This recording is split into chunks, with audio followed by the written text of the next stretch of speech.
आज हम स्टार्ट करेंगे चैप्टर नंबर 8 जिसका हेडिंग है वेरिएशन एंड जेनेटिक्स।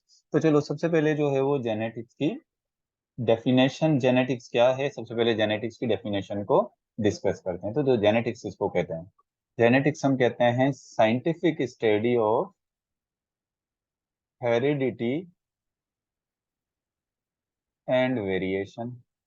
यानी जेनेटिक्स जो है वो किसकी साइंटिफिक स्टडी है? हेरिडिटी और वेरिएशन की साइंटिफिक स्टडी को हम कह रहे हैं जेनेटिक्स। तो अब यहाँ पर हमने सबसे पहले तो ये देखना है कि ये हेरिडिटी क्या होती है और ये वेरिएशन क्या होती है। इन दो टर्म्स को हमने पहले समझना है, सही है ना। हेरिडिटी किसको कहते हैं और वेरिएशन किसको कहते हैं? तो देखो, हेरिडिटी हम किसको कहते हैं? हेरिडिटी हम कहते हैं ट्रांसफर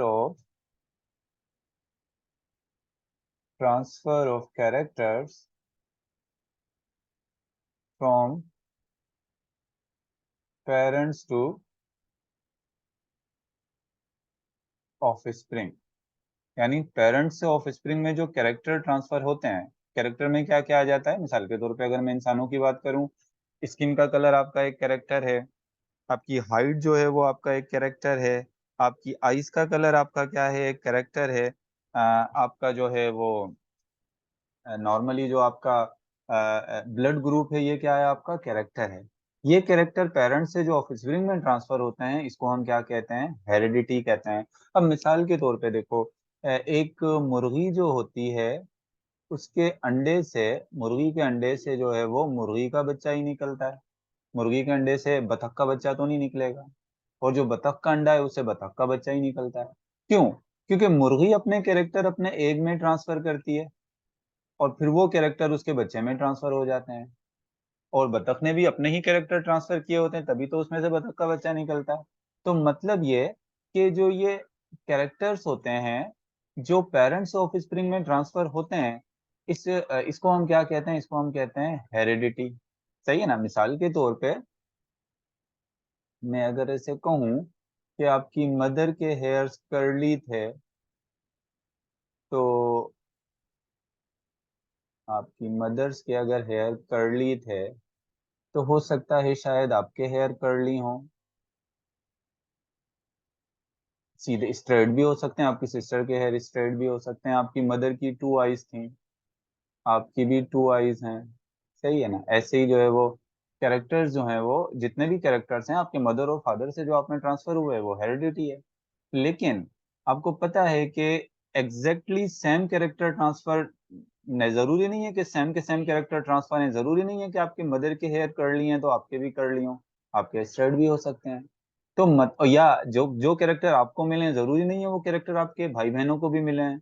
तो मतलब कहने का यह है कि ऑफस्प्रिंग आर नॉट सिमिलर।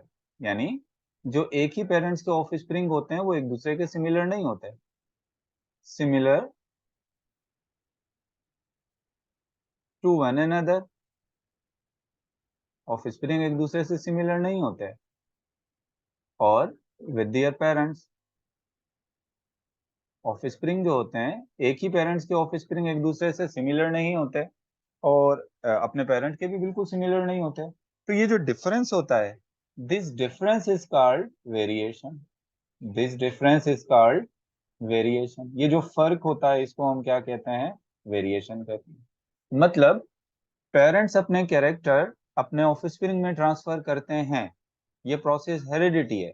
मतलब 100% लेकिन सिमिलर कैरेक्टर ट्रांसफर नहीं करते, उसमें कुछ तब्दीली के साथ कैरेक्टर ट्रांसफर करते हैं, और इस तब्दीली को हम क्या कहते हैं? इसको हम कहते हैं वेरिएशन। और एक और बात याद रखना कि इस वेरिएशन की वजह क्या होती है, अगर आपसे पूछी जाए। एक तो म्यूटेशन है, जो ऑफस्प्रिंग में वेरिएशन आती है वो किसकी वजह से आती है? म्यूटेशन की वजह से आ सकती है। फिर दूसरा आपने पढ़ा हुआ है क्रॉसिंग ओवर की वजह से आ सकती है।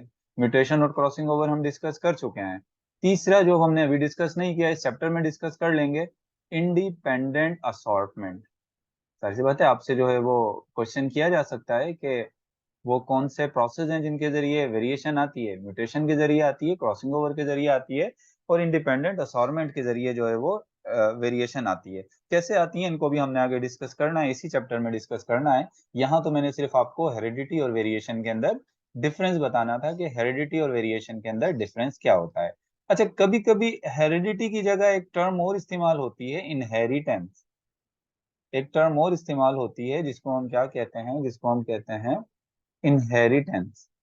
तो इसको भी यहाँ क्लियर कर लेते हैं कि ये इनहेरिटेंस क्या है, इनहेरिटेंस और हेरिडिटी में क्या फर्क है। तो इनहेरिटेंस क्या होता है,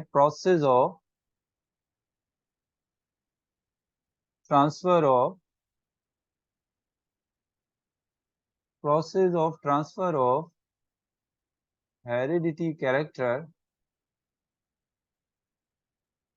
फ्रॉम, यानी वो प्रोसेस जिसके जरिए ये हेरिडिटी कैरेक्टर ट्रांसफर होते हैं, यानी ये जो कैरेक्टर होते हैं और पेरेंट्स से ऑफस्प्रिंग में जिस प्रोसेस के जरिए ट्रांसफर होते हैं, उस प्रोसेस को हम क्या कहते हैं, उस प्रोसेस को हम इनहेरिटेंस कहते हैं। चाहे वो कैरेक्टर सिमिलर हो, चाहे वो डिफरेंट कैरेक्टर हो। तो मतलब ये हेरिडिटी और वेरिएशन जिस प्रोसेस के जरिए पेरेंट्स से ऑफस्प्रिंग के अंदर ट्रांसफर होती है, उस प्रोसेस को हम क्या कहते हैं, उसको हम कहते हैं इनहेरिटेंस। तो मतलब अगर जेनेटिक्स को आप ऐसे भी डिफाइन कर सकते हो, अगर स्टडी ऑफ इनहेरिटेंस, इनहेरिटेंस की स्टडी को भी आप क्या कह सकते हो, जेनेटिक्स कह सकते हो। और सिंपली अगर डिफाइन करो तो आप स्टडी ऑफ जीन भी कह सकते हो, स्टडी ऑफ जीन, क्योंकि आपको पता है कि जितने भी कैरेक्टर ट्रांसफर होते हैं वो किसके जरिए ट्रांसफर होते हैं, जीन्स के जरिए ट्रांसफर होते हैं। आपकी हाइट के जीन हैं, आईज के कलर के जीन हैं, क्या होते हैं जीन, इनको आगे फिर हम डिस्कस करेंगे जेनेटिकल टर्म्स के अंदर। तो ये मैंने बात कुछ डिस्कस कर लिया अबाउट जेनेटिक्स, ये हमने किसके बारे में बात की,